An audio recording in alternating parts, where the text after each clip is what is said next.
나처럼 이렇게 시간이 안 가는지 정말 버스 안에서 고잉 이불 속에서 고잉 고잉은 언제나 너에게 고잉 고잉.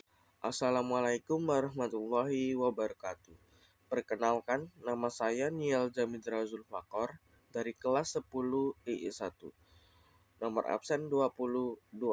Di sini Niel akan menjelaskan materi dari bab 2 tentang ancaman militer terhadap keutuhan NKRI beserta strategi mengatasinya.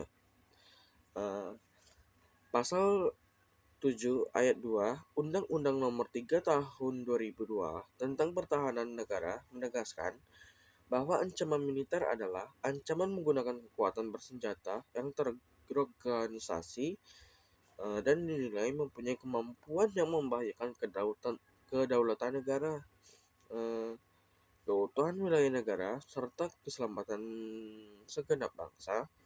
Ancaman militer termasuk dalam kategori ancaman berdimensi pertahanan dan keamanan. Ancaman militer dapat berasal dari negeri maupun dari luar negeri.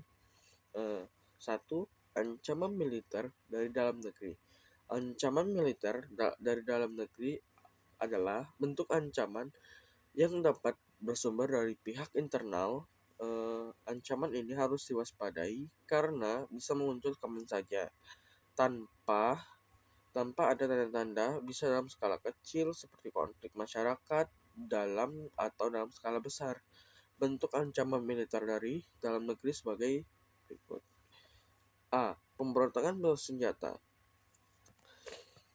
Pemberontakan bersenjata melawan pemerintah Indonesia yang sah merupakan bentuk ancaman militer yang dapat merongrong kewibawaan negara dan jalannya roda pemerintahan. Dalam perjalanan sejarah, bangsa Indonesia pernah mengalami sejumlah aksi pemberontakan bersenjata yang dilakukan oleh gerakan radikal. Contohnya, 1. DI atau TII, 2. PRRI, 3. Permesta, 4. Pemberontakan PKI Madiun, kelima, GEOS atau PKI. Beberapa aksi pemberontakan bersenjata tersebut tidak hanya mengancam pemerintahan yang sah, pemberontakan bersenjata tersebut juga mengancam tegaknya NKRI yang berlandaskan Pancasila dan Undang-Undang Dasar Negara Republik Indonesia tahun 1945. B. Konflik horizontal. Indonesia merupakan negara majemuk karena memiliki berbagai perbedaan dalam masyarakat yang dikenal dengan istilah keberagaman. Kemajemukan bangsa Indonesia ibarat pisau bermata dua. Di satu sisi, kemajemukan merupakan kekuatan, kekayaan, dan anugerah dari Tuhan Yang Maha Esa yang patut disyukuri. Di sisi lain, kemajemukan menjadikan bangsa Indonesia rentan terhadap ancaman disintegrasi. Keberagaman Indonesia terdiri atas keberagaman suku, agama, ras, maupun adat istiadat. Keberagaman Indonesia tidak bisa diubah, tetapi harus dijaga agar tidak menimbulkan konflik horizontal. Dalam masyarakat, konflik horizontal merupakan konflik yang terjadi antara individu atau kelompok yang mempunyai status sosial sama. Contoh konflik horizontal antara lain konflik antar ras, antar etnik, antar agama, maupun antar golongan. C. Aksi teror bersenjata. Aksi teror bersenjata atau terorisme merupakan bentuk kegiatan terorisme yang mengancam keselamatan bangsa dengan menebarkan rasa ketakutan yang mendalam serta menimbulkan korban. Perkembangan aksi teror bersenjata pada dekade terakhir meningkat cukup pesat. Tepat pada 28 Maret 2021, aksi terorisme terjadi di depan gereja Katedral Makassar, Sulawesi Selatan. Kejadian tersebut menambah sorderet panjang daftar aksi teroris di Indonesia.